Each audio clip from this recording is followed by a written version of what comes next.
Graça e paz, meus amados, sejam todos bem-vindos a mais um dia da nossa campanha 70 vezes 7. Estamos estudando o amor e o perdão de Deus e eu te convido hoje a embarcar num dos livros mais lindos e, se é que a gente consegue definir qual da palavra de Deus é o mais lindo, mas uma das histórias mais impressionantes e que eu gosto demais. Eu sou suspeito para falar do livro de Jó. Estaremos hoje mergulhando na história de um homem que realmente é um exemplo, não apenas por ter sido da boca do próprio Deus considerado alguém íntegro, justo, reto, temente a Deus e que se desvia do mal, mas como por ter passado provações extremas e permanecido fiel ao Senhor. Minha oração, meu desejo é que nós possamos aprender com Jó, que os nossos olhos possam ver o Senhor como os olhos de Jó viram, mas precisamos entender o que isso significa, o que isso quer dizer.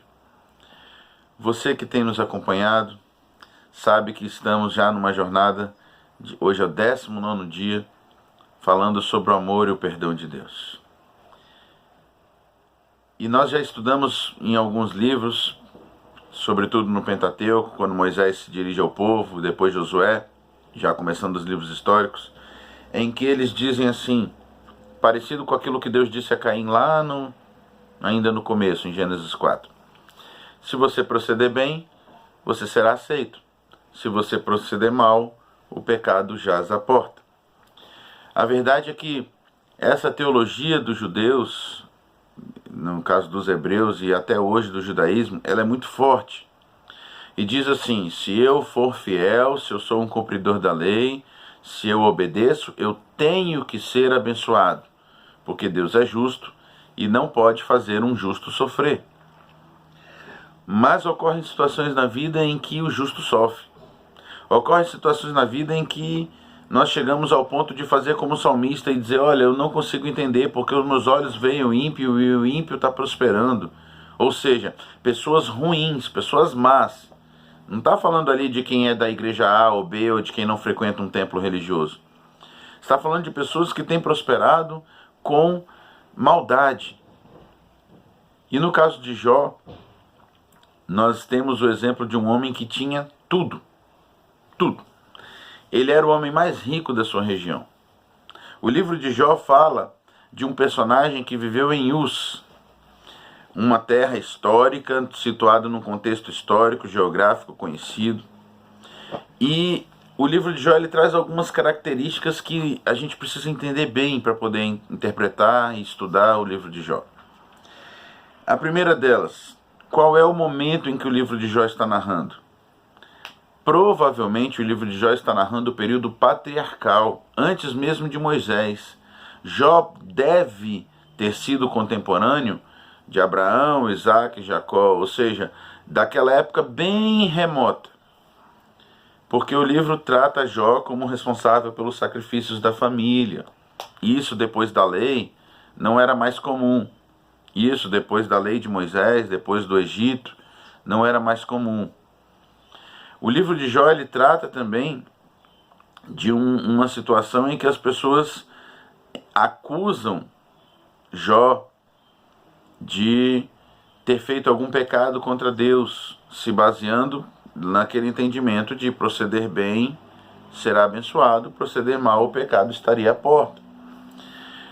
Mas ao mesmo tempo que o livro de Jó se remete a uma época muito antiga, o livro de Jó é interessante porque ele tem uma teologia muito avançada.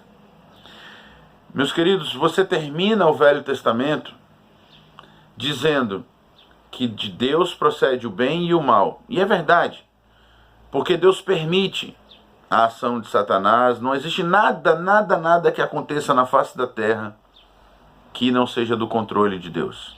Eu ouvi, infelizmente, esses dias alguém dizendo que não acredita que Deus quis que o seu parente morresse, porque Deus não era mau a esse ponto. Meus queridos, nós não entendemos os desígnios de Deus, a verdade é essa. mas nós sabemos que a vontade de Deus é boa, perfeita e agradável. Ela é o melhor para a nossa vida. Uma coisa eu te falo, Deus não quer que ninguém sofra. Deus permitiu que Jó sofresse. Deus não quer que ninguém morra. A própria Bíblia diz que é caro, que custa, mas que acontece, é preciosa aos olhos do Senhor a morte dos seus santos. Mas uma coisa eu te falo, mesmo no caso do sofrimento, mesmo no caso da morte, mesmo no caso das angústias, das momentos mais difíceis da nossa vida, Deus está no controle e Ele não se esqueceu de nós. O problema é que nós queremos sempre receber o bem. E Jó é muito interessante, porque ele diz exatamente isso. Ele diz, eu receberia o bem de Deus e eu não receberia o mal. Então, as palavras de Jó refletem ainda esse pensamento, de que o mal e o bem vêm direto de Deus. Ele não entende uma ação demoníaca na vida dele. Mas o livro de Jó, ele foi escrito como uma espécie de peça de teatro, em que você tem um prólogo e depois você tem um momento assim separado, como se no palco os atores fossem outros. E aparece o trono de Deus, uma teologia extremamente avançada, Deus cobrando, Deus recebendo relatórios de todos os seus anjos, todos eles comparecendo diante do Senhor, e vem Satanás lá, para falar também na presença de Deus. Isso é algo que não casa com a teologia do Velho Testamento. Tanto que o Velho Testamento termina com esse sentimento de que Deus é que pune por causa do pecado, e é verdade, e que Deus abençoa por causa da obediência, e é verdade. Quando você vai para o Novo Testamento, há um período de 400 anos aí, mas você vê já demônio pulando para tudo que é lado. E você falou, o que aconteceu? Que no Velho Testamento não tinha demônio, agora está cheio de demônio. Durante o período interbíblico, quando o povo foi levado cativo, depois que volta, eles começam a entender a ação maligna e a guerra espiritual, a batalha espiritual que existe, sim. Claro, até essa porque Deus permite. Por isso a teologia do livro de Jó é tão avançada. Mas eu queria me ater um pouquinho com você sobre a história de Jó. A Bíblia diz que Jó era um homem íntegro, reto, se desviava do mal. Ele levantava-se de madrugada, depois de um período de festas, ele tinha 10 filhos. E ele se levantava de madrugada e oferecia sacrifícios a Deus, um para cada filho. E ele dizia assim, Senhor, talvez os meus filhos tenham pecado. Jó era um exemplo de pai. Jó era um exemplo de patrão, de marido, de tudo. Ele era um homem temente a Deus. Mas Satanás acusa Deus. Satanás não acusou Jó, Satanás acusou Deus. Satanás diz a Deus assim, Jó só te ama porque você deu tudo para ele. Ele é rico, ele tem paz, ele tem fartura de tudo, ele tem um monte de filho. Satanás não estava dizendo que Jó era interesseiro, Satanás estava dizendo que Deus não merecia ser amado, a não ser que ele desse coisas.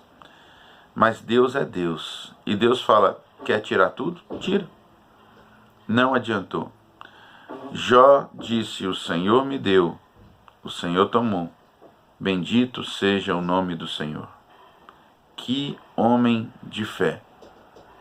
Satanás acusa novamente a Deus, dizendo, é porque talvez ele nem gostava da própria família, morreu todos os filhos, mas ele nem se importou. Talvez ele não gostava de ser rico, mas toca nele. Ele, pessoal, ele é egoísta, toca nele. E Deus diz, pode tocar nele, mas não tire a vida dele. Olha como que a proteção, como que a mão de Deus está agindo, inclusive, sobre a própria vontade de Satanás, limitando, e diz, você vai até aqui, daqui para frente você não passa. E então, Jó fica cheio de feridas e pústulas, e se coçava com caco de telha, e ele jogava cinza sobre o corpo, e ele não tinha sossego um minuto da sua vida. Eu tenho alergias de pele, e às vezes eu fico me coçando quando está com muito cloro na água, ou quando fico muito tempo suado sem conseguir tomar banho, ou quando vou para a piscina e o cloro da piscina me irrita, ou o sol mesmo. Eu tenho um monte de alergias de pele. E fico me coçando, e é uma coceira desesperadora. Eu fico imaginando a situação de Jó. Eu não consigo pensar quão grande é o sofrimento de Jó, porque a coceira é pior do que dor. Nós temos um limite para a dor, mas a coceira não tem limite. ela irrita, ela maltrata, ela machuca. E Jó sofreu muito, mas ele não se desviou. Não satisfeito, vieram os amigos. E nós precisamos tomar cuidado com esses amigos. Pessoas que vêm cheias de pose, os entendidos de Deus, para apontar dedo e dizer, você pecou. E Jó falava, eu não pequei. Eu sou pecador como qualquer pessoa, mas eu não fiz nada específico para merecer isso que eu estou sofrendo. Falou, você pecou. Quem é você? Você é maior do que Deus? Porque Deus é justo. Deus não faz o justo sofrer. E Jó vem responder exatamente isso. Por que que o justo sofre? Porque o justo está vivo. E no mundo nós teremos sim aflições. O próprio Jesus diz. Mas ele diz, tenha bom ânimo. Eu venci o mundo. E o fato é que acontece tudo na vida de Jó.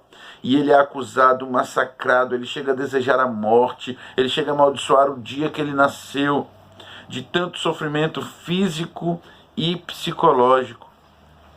Mas, no fim, Jó sai vencedor.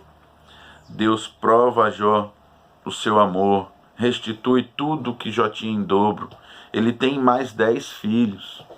As 3 filhas, que eram 7 homens e 3 mulheres, são chamadas de as mulheres mais lindas sobre a face da terra. Deus retribui a Jó conforme a sua fé, sim. E aí vem um versículo que eu gostaria de falar com você. Jó diz assim, capítulo 42, a partir do verso 3, eu bem sei que tudo podes, e que nenhum dos teus planos poderia ser mudado. Eu te conhecia só de ouvir, mas agora os meus olhos te veem. Nós cantamos às vezes na igreja alguns cânticos que dizem, abre, Senhor, os meus olhos, eu quero te ver. Ou então várias outras canções que dizem, eu quero te ver, Senhor. A pergunta que eu tenho para você é, você está preparado para pagar o preço de poder ver claramente a ação de Deus? Porque no meio do sofrimento, experimentando total desespero, angústia, solidão, numa posição de injustiçado, um homem que já foi considerado por Deus no início reto, íntegro, temente a Deus, que se desviava do mal, um homem segundo o coração de Deus de uma forma maravilhosa, ele tem a capacidade no final do livro de dizer, eu te conhecia só de ouvir, mas agora os meus olhos te veem. Como é que você tem conhecido a Deus? O amor e o perdão de Deus. O amor de Deus foi derramado de forma tão maravilhosa sobre a vida de Jó, que ele pôde expressar, Senhor, agora os meus olhos te veem. E o perdão de Deus é algo interessante. Os amigos, os falsos cristãos, né, se fosse hoje em dia, os falsos doutores da lei, os falsos religiosos, aqueles que foram lá em vez de se consolar para acusar, Deus falou para eles assim, vocês vão morrer, a não ser que Jó peça perdão por vocês, porque vocês maltrataram o meu servo. E Jó pediu perdão a Deus por eles. Jó ofereceu sacrifício pelos seus amigos e eles foram salvos. O amor e o perdão de Deus estão escancarados em Jó. E no meio de todo aquele sofrimento, eu não poderia deixar de passar esse texto. No meio de todo aquele sofrimento, no meio de toda aquela angústia, no meio de toda aquela acusação, no meio de tudo que Jó estava sofrendo, ele se levanta e ele dá uma declaração de fé que eu espero que eu e você jamais venhamos a nos esquecer dela. Mesmo que a situação esteja ruim. Ele diz, porque eu sei que o meu Redentor vive e se levantará sobre a terra. No capítulo 19, verso 25. Porque eu sei que o meu Redentor vive e por fim se levantará sobre a terra. Meus queridos, nós estamos muito próximo da volta desse Redentor. Ele já veio, ele já entregou a vida por você, ele pagou o preço, ele sofreu, Jó sofreu absurdamente, simplesmente porque amava a Deus e Satanás não estava satisfeito com isso.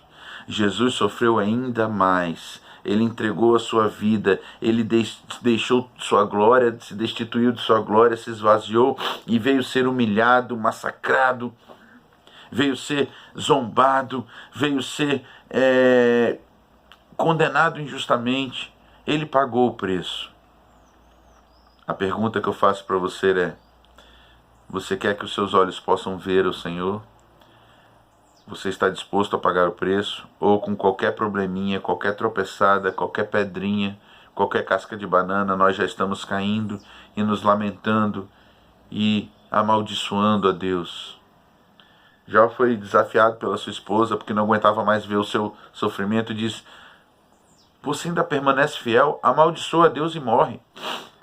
Olha que fé que essa mulher tinha, de que se ele amaldiçoasse a Deus, ele ia morrer. E ela não faz isso por maldade, ela faz isso por desespero, ela não aguentava mais ver o sofrimento do seu marido. Não é que ela não amava ele, estava querendo se livrar, não. Mas Jó diz: não, eu receberei o bem de Deus e receberei o mal de Deus. Meus queridos, como é bom, mesmo em meio ao sofrimento, saber primeiro que não estamos sozinhos e segundo, que Deus continua no controle de todas as coisas. O amor e o perdão de Deus não falham e eles não tardam. Eles vêm na hora certa. E por fim, Jó declarou: agora os meus olhos te veem. Que Deus nos abençoe.